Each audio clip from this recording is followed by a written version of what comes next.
Montoya. Okay, I'll call the meeting to order. Daniel, could you go through the roll call, please?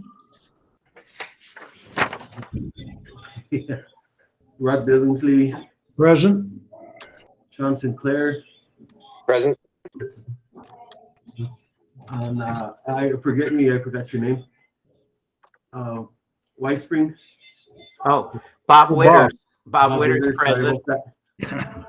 Okay, we have a quorum. We could go ahead and start the meeting. Okay, thank you, Daniel. Gentlemen, I think the agenda has been provided to you.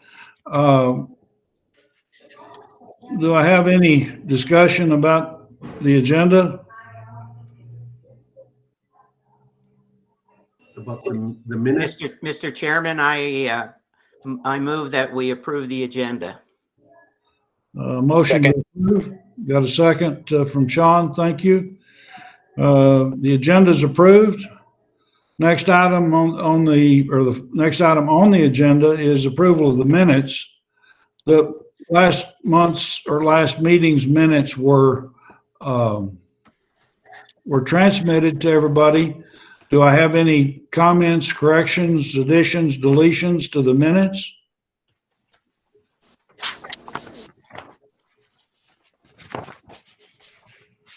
Mr. Chairman, I move that we approve the minutes as written. Got a motion to approve the minutes and a second from Sean. Thank you, Sean. Thank you, Bob. All in favor for approval? Aye. Of the minutes? Aye. And I'll vote aye. So the minutes are approved as presented. Okay. Next item on the agenda is to receive any public comments. Do we have any members of the public that would like to make any comments at this time? And John says that no one actually gave him any comments for this meeting, so we don't have any at this time. Okay. Mr. Chairman, good morning, Councilman Montoya. I was unmuted earlier and then I was having problems getting on, but glad to be here. We're glad to have you, Councilman Montoya. I thought I acknowledged you, but it may not have come through, but we are glad to have you. We certainly are. Thank you. The next item on the agenda is new business. Do we have any new business that anybody would like to bring up at this juncture?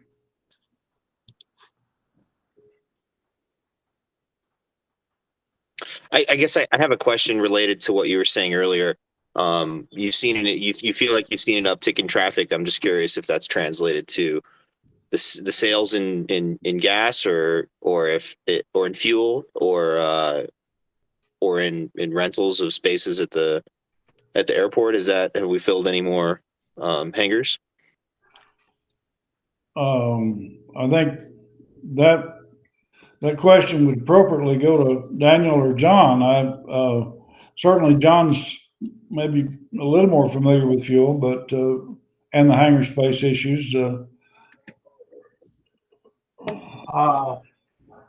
Fuel cells have been slowly climbing throughout the last few years. So yeah, we've been seeing more fuel cells. Good. Most of our fuel cells are coming in with jet fuel. But we have seen a small increase in avgas for sure. As far as hangar rentals, the door was fixed. Last meeting, Rod Billingsley moved to up the hangar rent starting now in January. So we're moving forward with getting some more people in. We've passed out some hangars. I don't know how some lease agreements. I don't know how many of those have actually come back into the city. We do have a new hangar going off, another private hangar. I think it's an 80 by 80 for Steve Alvis. That's good. Groundwork's done. They're waiting on the steel. That should be done by early spring sometime. And we've had some interest on some small T hangars private T hangars. So yeah, we're seeing an increase for sure. Great. I mean, that's awesome. Inch in the right direction is good. Any sort of increase in traffic right now is great. Mr. Chairman, I have a question about the private hangars that was just brought up. How does that work? I understand maybe that the land is leased to the private person. They build the hangar. What happens to the hangar years from now?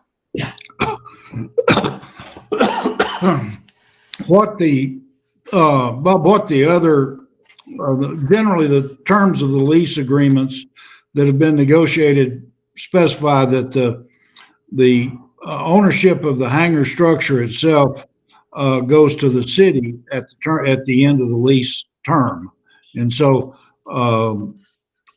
each of these hangars will ultimately ownership of the structure itself will revert to the city, and that's kind of a customary clause. It's my understanding it's a customary clause in the agreements or the lease agreements that have been signed, and I think going forward that's kind of been the position of the city, and I think that's appropriate because the city obviously owns the land beneath the structure, and so the incentive for the city is to at the end of the lease they would actually own that facility and could then release it at a significantly higher rental rate.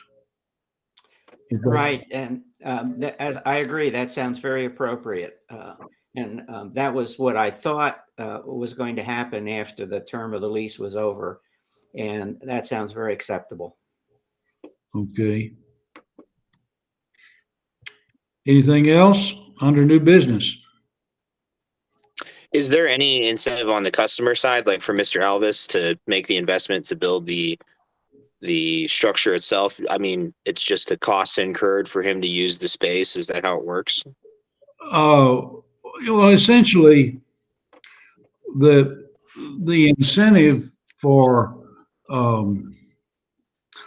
an airplane owner is to have a space that's reserved for his use, and a space that's basically built and equipped like he would like to have it. As an example, Paul Lewicki's hangar has two hangar doors. One so that he can taxi the aircraft. As he taxis up, he can essentially push what's like a garage door opener, open the door and taxi in, and then rather than having to turn the aircraft around when he wants to leave, he punches a second button and the back door opens and he can taxi out.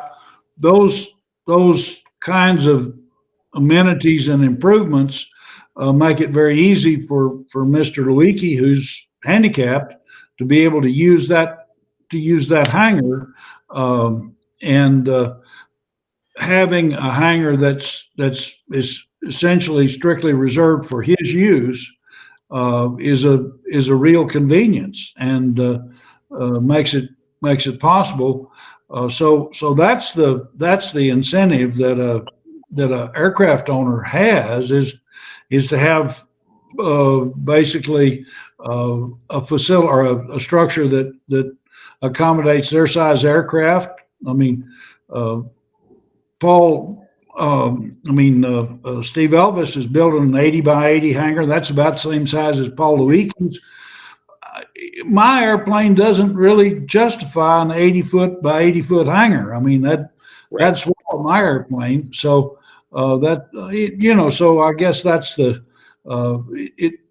lets you have a facility that's sized and appropriate for what you're doing, what your aircraft, and that has the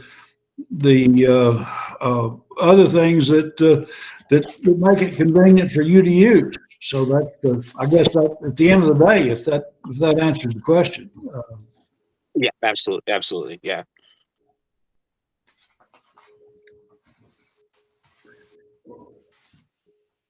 Any other questions? Anything else on new business? Okay. Next item is the discussion items. First item on the discussions that I had included was mobile avgas update on the NOTAM. You guys may or may not have known that there was a NOTAM out, which is a notice. It used to be called Notice to Airmen. Now it's Notice to Air Missions. It's politically correct terminology that we need to employ, I guess. Anyway, for the last few months, there's been a NOTAM published, and when you call for a briefing, a weather briefing, they give you the NOTAMs, and basically what this one said was that at the Las Vegas airport, mobile avgas was not available. Unfortunately, that was interpreted by some pilots to say, well, can I get avgas? And that was never the intent. The intent was just to say that the truck was inoperative, and so that if you wanted avgas, you'd have to use the self-serve pump and pump your own fuel. But because of the confusion, and I know several pilots were confused, I talked to John, and we kind of agreed that we just let that NOTAM expire at the end of December. And so I got a weather briefing the other day. It's no longer on the list of NOTAMs that are provided. And I see Bill Brainerd is present. Welcome, Doc. We're at item 1 of the discussion items on the agenda, and we're glad to have you, Doc. But you're muted.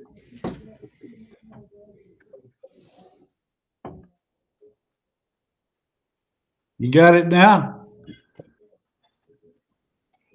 You're still muted, Doc.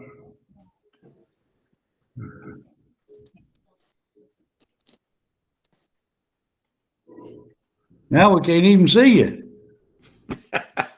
There you go.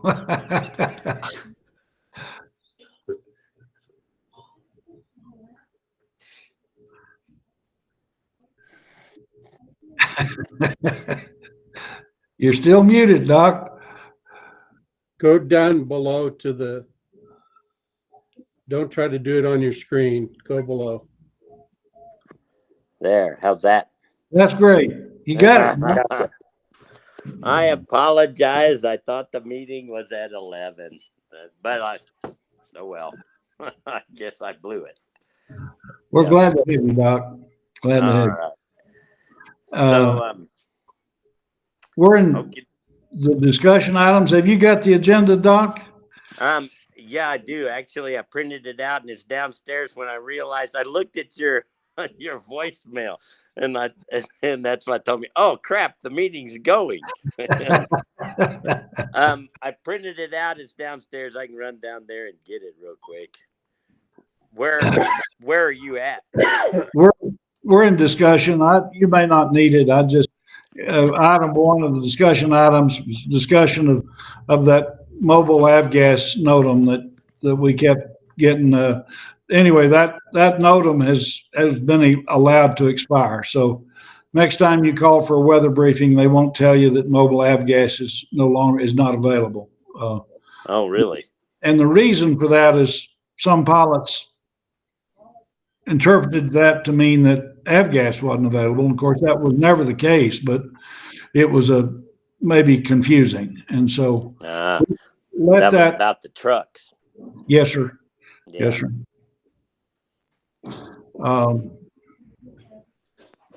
Any other discussion on this item? John may want to say something, or Daniel, if you guys had any comments on that.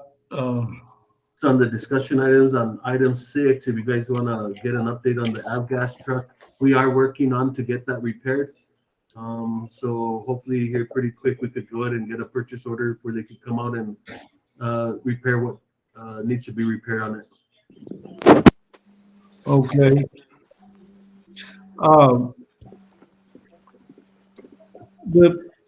There is sufficient funds budgeted or available to do those repairs, Danny? We do have the funding for this. Okay.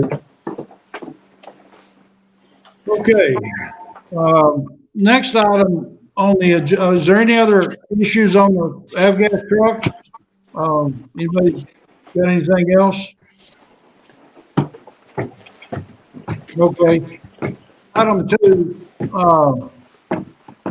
you may remember that in last month's meeting, we talked about revenue from the communications antennas. Did we ever get any response as far as any revenues the city may be receiving on the antennas there that are sited at the airport? So basically, the only one that we do have there belongs to the state. We don't get any revenue from that one, which is, I guess, their cell phone towers. The other 2 that are out there, we do get revenue from them. One is from CETA and the other one is from, they lease out a little section inside the SRE building and they receive, I think, $150 a month for that one. But that's all we have up there as communications. And so what the revenues are approximately how much each month? The one from CETA is $1,000 a month, and the other one's $150. So the one for $150, it's a real little small area that they kind of put the communications in. So the total revenues are about $1,150 per month, or? Yes, sir. For video equipment. Video equipment for radio communication equipment, all the communication equipment, the state tower down at the bottom, which is the inquiry that you're referring to, as far as we know and have been able to find out, there's no rent coming in from that one from the state. We do rent 2 small areas up top for radio equipment out of the building, which one of them's $1,000 for the larger cabinet. The smaller cabinet's $150, and then all the other towers and equipment that belong to the FAA, we don't collect any rent, nor can we collect any income from those guys. I understand that, but you say the state has some communication. The state has the tower that you are inquiring about, the one down by the wastewater. I believe that one belongs to the state of New Mexico. And is there a lease agreement that? As far as we can find out or been able to find out, we don't have any paperwork on it.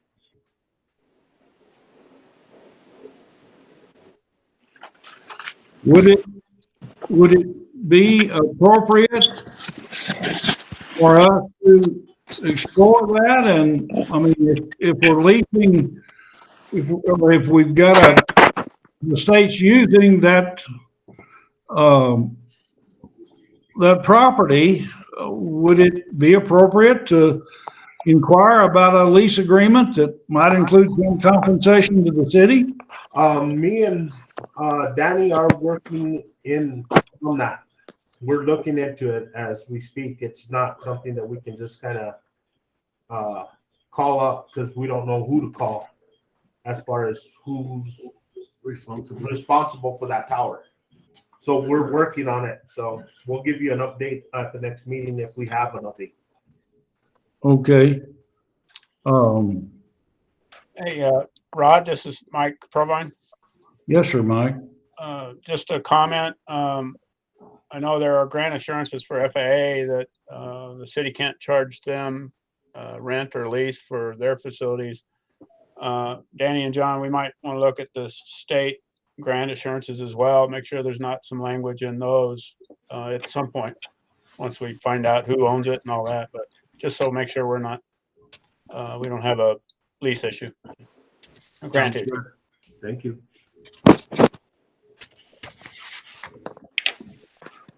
Okay. Mr. Chair, I have a question on that, if I could, please. Yes, go ahead. Well, How does the city treat that revenue that comes in, either from the avgas sales or from the rentals of the hangar or from the rental of towers?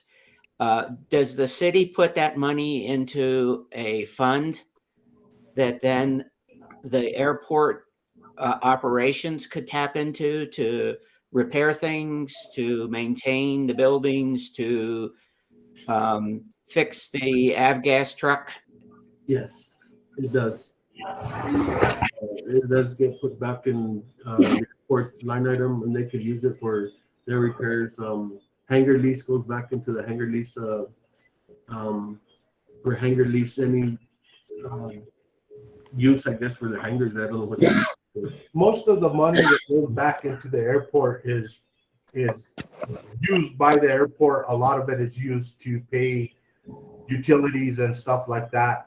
So yeah, there is some money left over on occasion to do maintenance, but our maintenance budget usually is given to us from the city. So most of our revenue is just really to cover costs, repurchase fuel, stuff like that.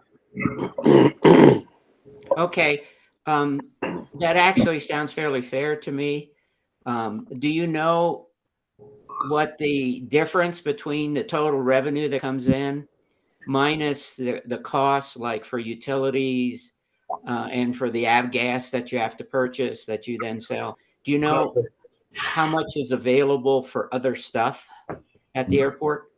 No, sir, we don't. And obviously that number varies from month to month. So Yeah. Okay. but there is a budgeted line item. There's line items in the budget both for revenues as well as the expenses. Is that right? Yes. There is. Could you share those numbers with us? Maybe just those two numbers, Daniel, next meeting, so we know what, because I'm still trying, I'm like Bob, I'm trying to understand. We've got monies budgeted for repairs, but it seems like we've got several sources of revenue, like the CARES Act and other monies that are available, but there's been a number of deferred repairs over the last number of years. I mean, that's the question. I mean, it's. So in previous years, John didn't have a working budget as far as for repairs and stuff. I But went for years and I actually got it. That now they're actually putting some money for him where he could actually repair these, and that's coming through city funding. The CARES Act and those are just started this last year.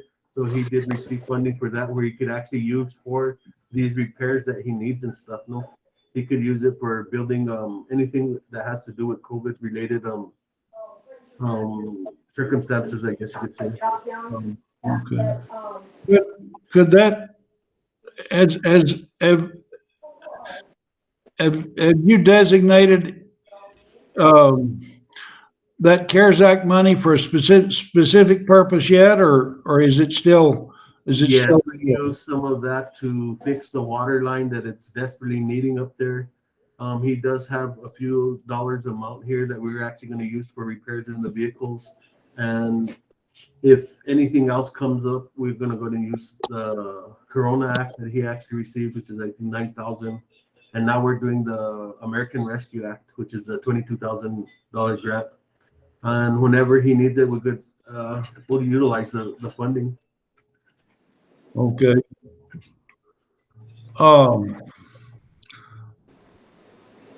One of the items of discussion that related to hangars was some facilities for a tug. Is that would any of those funds be available for something like a tug, so that they could move the aircraft around in the bigger hangars if they rented, say, a short-term rental? I don't think those funds could actually be used for that. It has to be anything that safety, we could use it for safety, the new water line, update the vehicles and they're down and stuff like that. I gotta look into a little bit, but I don't think it could use to be purchased a tug. Okay. Is there any way to connect airport operations to the CARES Act, the COVID funds? For example, the fact that meta flights come in and out that transport COVID patients, maybe. It might be a thin thread, but is there any way to make that connection? I'd have to look into that. I'll have the engineer look into it and see what he can come up with. I know there's a certain criteria that you have to use the funding for. I don't have the paperwork on hand, but. Let me ask a question. So let me make sure I understand the question. So the question is, can you use these special COVID grants to bring in flights or operate flights? What was the pay for fuel? What was the? I think it's for purchasing a tug or something like that. Purchasing a tug to operate with those type flights? I guess that's where it's leading to or something. Okay. Well, one of the concerns, if I'm not mistaken, was that in order to use the existing hangars or lease the existing hangars, we have to be able to. The city would need to be able to move aircraft so that they could take advantage of the space available in the bigger hangars. The older hangar down at the bottom. Okay. That was the purpose of, or the conversation. If we lease hangars, so support the operation of the airport by using the tug to actually part of operations, I guess, to move the aircraft around to make it. Yeah. right. I got it. Sure. I'll dive into the definitions on that. Maybe talk to State Aviation and see if they've got any guidance from FAA on it too. Okay. Sure. Thank you, Mike. Mr. Chairman, Councilman Montoya here. On that CARES request, that's done with, over with, and the monies that the city got, we've already spent them, and there's not reoccurrence of that CARE Act. There's the request that you're looking at is the American Rescue Plan Act, which is a different thing. So, but the CARE Act, it's gone. It's a one-time thing that Congress passed, and we utilized that money as best we could, and it was more for infrastructural purposes and all that kind of stuff. So that's where that one's at. Mr. Chairman? Go ahead. My questions come from the reference point of being involved at the schools. And the schools received a second round of funding called ESSER, ESSER, I think it is, and I have no idea what those letters stand for. But, and my understanding too is that in the ESSER program, the definitions of how you can use those funds became pretty broad. And that's why I was thinking about, is there any way to tap into some new funding? And the rescue plan might have some of that new funding too, and really take advantage of the broadening of the definition of allowable expenses you can use those funds for. And I know the school district has been able to be fairly broad in its definitions, and really tap into those funds in a very effective way. And if there's any way we here in the airport world can do that, that would be great. Thank you, Bob. Any other issues on this item? Okay, that brings us to the follow-up on the LEDA grant, the water line to the airport. And I guess, Tim, are you the one that's kind of been working on this?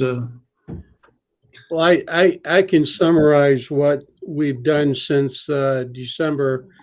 I had a chance to meet with Danny Gurley and the Utilities Department, John, Councilman Montoya. We discussed how to cost share this project. I followed up with Mike and met with him at Molson Corbin, and we discussed the need to have a economic development plan, which would be an expense to the city, as well as what types of cost sharing the city council would be able to provide for this project. So in summary, the program that we have at the Economic Development Department is new. This program is meant to work with communities that want to invest in their industrial parks or airports. Take, for instance, City of Las Vegas has a business park, DBIB, and we primarily have businesses located there. We want to see more investment in manufacturing, aerospace, film studios, building the workforce, and providing infrastructure for recruitment. Right now, the New Mexico Partnership does recruitment for the state, but we really don't have an economic developer like we have had in the past with the Las Vegas San Miguel Economic Development Corporation. So we're limited in regards to what types of projects we can bring based on having people in the field that can answer questions in regards to recruitment opportunities. So we would like to see an investment from the city in regards to planning out the airport so that you can have an economic impact in regards to leasing, providing aircraft facilities, as well as manufacturing and aerospace film opportunities. Thank you, Tim. So if I'm understanding what you're saying, the city would need to develop an economic development plan. If this water line project were to go ahead as part of that would be our requirement would be to develop an economic development plan for those facilities. Is that my understanding, Tim? That's correct. And in addition, I'll give you some examples of what other communities are doing in regards to how they're investing in their airports and industrial parks. Taos Airport recently announced a $5 million project. They invested $600,000 for the new water line infrastructure, and they received $1.7 million from the Economic Development Department. They also leveraged a $2 million CARES Act infrastructure funding and have announced 440,000 square foot investment in their airport infrastructure. So there's lots going on in Taos. So that's a good example to see what other communities are doing, as well as Moriarty Airport has. If you could mute your screen, we can hear a bird.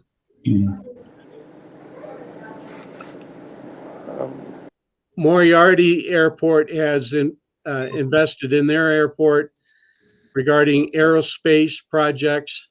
They had recruited Google. Google left, and then they're working with Sky. And Sky was another project that looked at Las Vegas a few years back, but did not have the proper infrastructure, water, wastewater, as well as fiber optics. So Moriarty Airport received $283,000 of LEDA, and they made an investment of $50,000. And then Clovis Airport, they received $1.7 million from our department, and the city put in $500,000, as well as the Water Authority put in $700,000. So that kind of gives you an idea of some other examples of other communities that are really emphasizing job and infrastructure improvements to their airport, aligned with industrial park planning. Okay. Thank you, Tim. Appreciate that. Mr. Chairman, question, please. Yes, sir, Bob. Tim, do you have a rough idea of what it might cost us to do an economic development plan for the airport? Are we in the 50 grand, 100 grand? What kind of category are we there? I'll let Mr. Provine answer that question. Yeah, Bob. So we've been talking to State Aviation. We, meaning the city, and pursuing a grant for a master plan update. When Mr. Hageman and I met after the meeting we had with the city in December, we talked about expanding that typical scope into include that type of work. I don't have exact costs on that, but we're $75,000 to probably $85,000 range for that overall plan. The economic development plan portion of that, I don't know. It's probably 15,000, I'd guess, somewhere in there.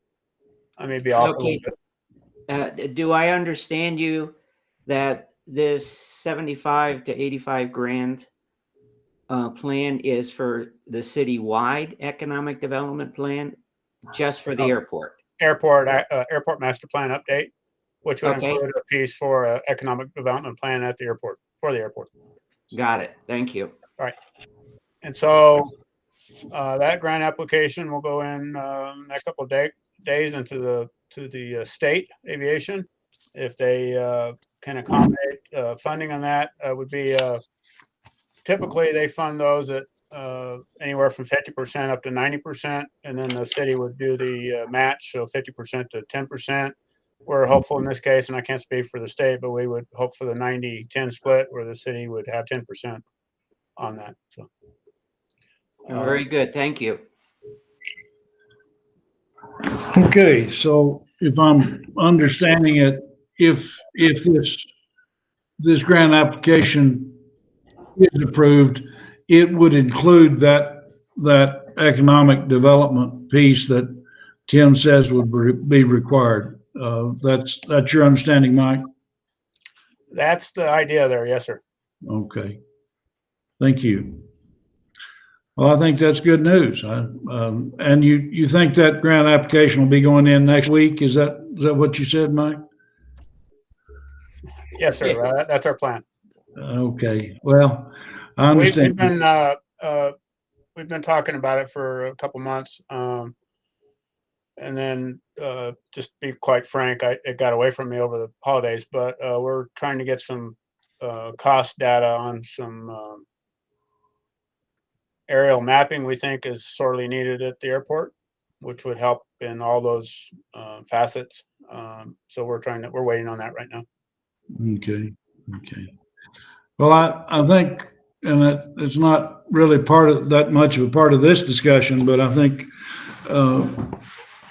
the the airport plan upgrade is long overdue. So I think that I'm glad to hear that's going out. Okay. We did have a little bit of a discussion, I think, but if we could have an update on the water line repair, I know Jeffries has been working on that. Could you kind of tell us where Jeffries is at on the water line repair at the terminal building, Danny or John? So I talked to the contractor yesterday, Lloyd, and he said today they should be tying it in. They had to do a pressure test to the SRE building to make sure that line wasn't leaking. So hopefully today it should be tied into the building. Okay.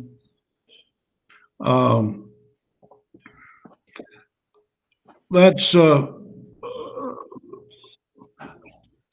that we would have bathroom facilities at the terminal building, hopefully day after tomorrow. Is that what you're thinking, Danny? It's a tough one. We're gonna have to haul some water because we did leak out a lot of the water out of the tank. So we'll have to go ahead and haul it because we do haul the water from 12th Street up there, and we fill the tank ourselves. That takes a little time to haul, but hopefully by maybe week's end. Okay. Say that, John. No? It depends on whether the phone company shows up to repair the line that was cut. I don't believe that it would be a smart choice to pressurize a line that we can't cover. So whether they tie in today or not that's great news and we're ready to go, but we're still waiting on the phone company to fix that phone line so that we can cover up the trench. Temperatures at night are going down into the teens, and to get it to bust or freeze up just doesn't make any sense. No, it doesn't. And I did talk to the IT guy this morning, and he said that he did make another work order because they were supposed to do that yesterday, if I'm not mistaken, to repair the phone lines that are down. So hopefully, the phone line will get fixed today. He did make another work order for it, though.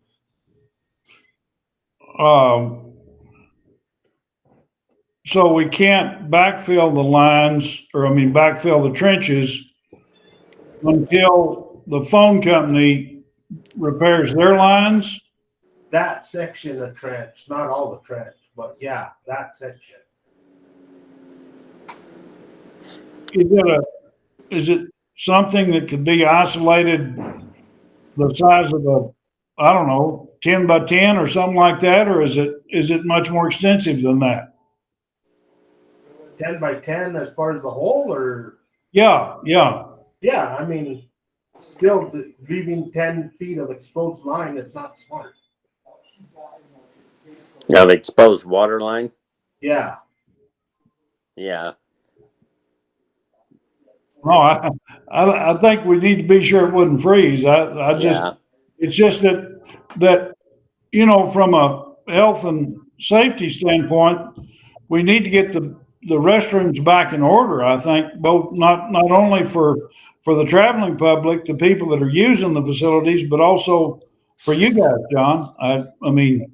I agree 100%, and we're working on it, Russ.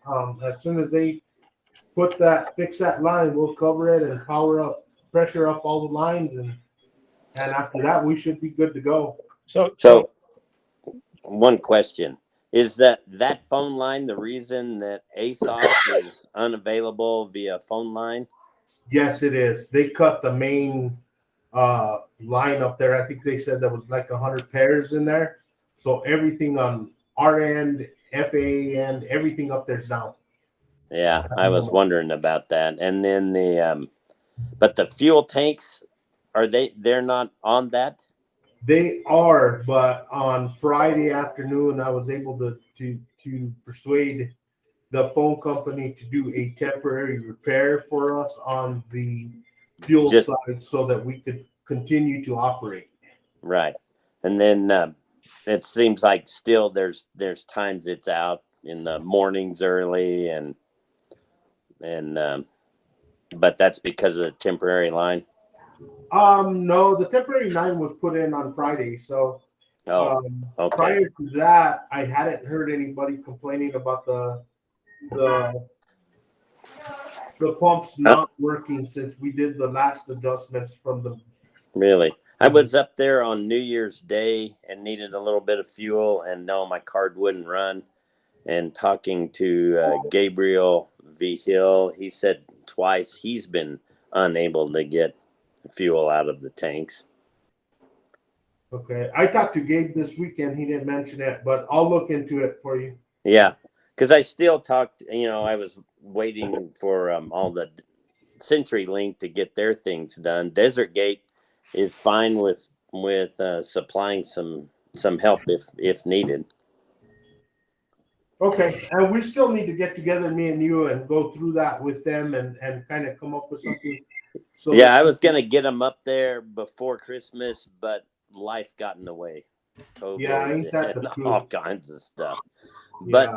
But Ron said it'd be pretty simple to run a wireless internet connection up there. Yeah, just give me a little bit of lead time so that I can include our IT guy from the city. Yeah. Okay. Yeah, I was going to do that, before this meeting, but it just on my end and Ron's end, it just didn't materialize. Yeah. Okay. Okay. One final question: when was that CenturyLink line not located, or what? What happened? I know that the electric line was not located, but what about the if we cut the CenturyLink line or the plumber cut the CenturyLink line, was it not located or was it, or did they cut a located line? Well, I would like to just express the fact that the city is not involved in locating those lines nor calling in the locates. That's the contractor's responsibility. And he did call 811 on 3 separate occasions to get line locates. And on all 3 tickets, Quest, CenturyLink, I guess, I don't know what they're called now. They never showed up to do the line locates, and after the 3rd call and so many hours, whatever, they're allowed to dig regardless of the line locate. So they went ahead and dug and found it for them. Oh, God. The same thing happened with PNM.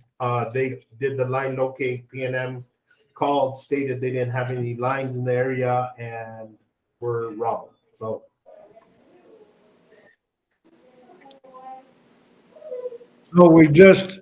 it's simply a situation that the utilities have not been responsible for their obligations.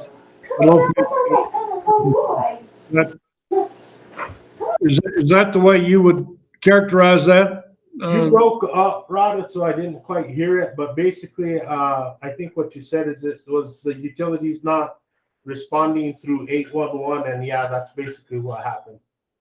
Okay.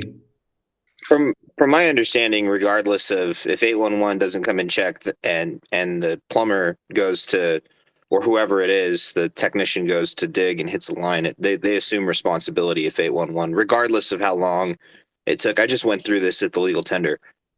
That was not the case with PNM. PNM had to incur the cost because they didn't go up there. It's their fault, their liability. They have so many hours to do the line locate, and if they don't, then they incur the cost of any repairs.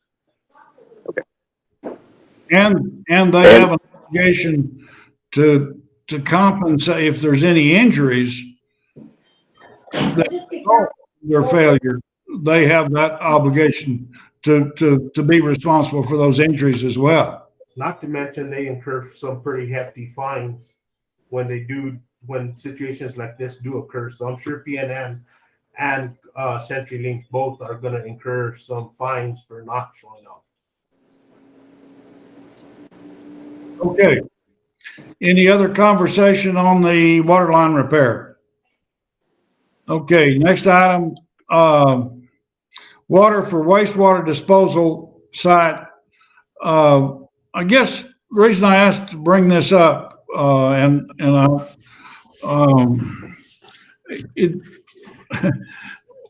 the city essentially is operating a water supply system at the airport, and it just, I guess I continue to wonder if maybe some internal communications could be initiated so that at least the water that we've got up there now, if the city also has employees in the wastewater department that should have access to a place to wash their hands. And I guess I just wonder if maybe some joint agreement couldn't be made so that the wastewater employees could have access to that water supply that is in place at the airport, just for their employees to be able to wash their hands at the sludge disposal site. And I brought it up because I think it would be appropriate for internal discussions between the wastewater director and maybe you, Daniel, to explore that option. It's just that I feel sorry for the city employees that are handling sludge and don't even have facilities to wash their hands. That's the reason for that inclusion in that item, Daniel. I could look into it. I could talk with Maria, which is in charge of utilities, the wastewater part, and see what she thinks about this, and see what we could do. And I'll give you an update on the next meeting. Okay, I'd appreciate that. I don't know. When this LEADA thing came up and I got to looking, I feel sorry. Somebody's up there handling sludge and they can't wash their hands. They can't even wash their hands. So surely we could accommodate, the city some way could accommodate that. But okay. We've already discussed the avgas truck repair. You'll let us, you say John is authorized to get those repairs made, Daniel? Yes. Okay. That's all that we have on the agenda, gentlemen. If there's any other comments, I'd certainly entertain them. Otherwise, I'd entertain a motion to adjourn.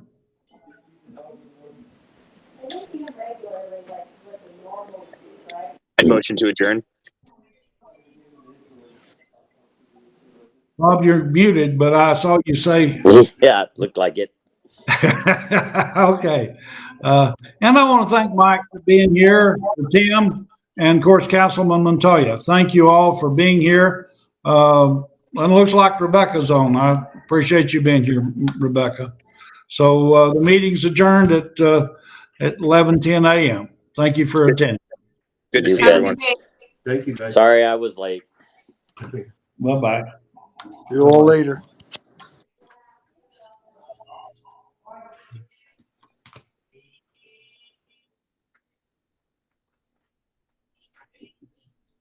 So how you do this stuff recording now?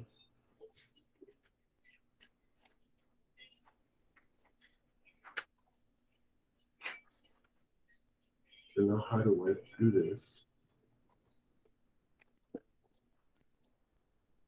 Well, hey. When I pushed record, it said it was recording on your end. Yeah, mine's recording too, but now how do we send it? It says stop recording.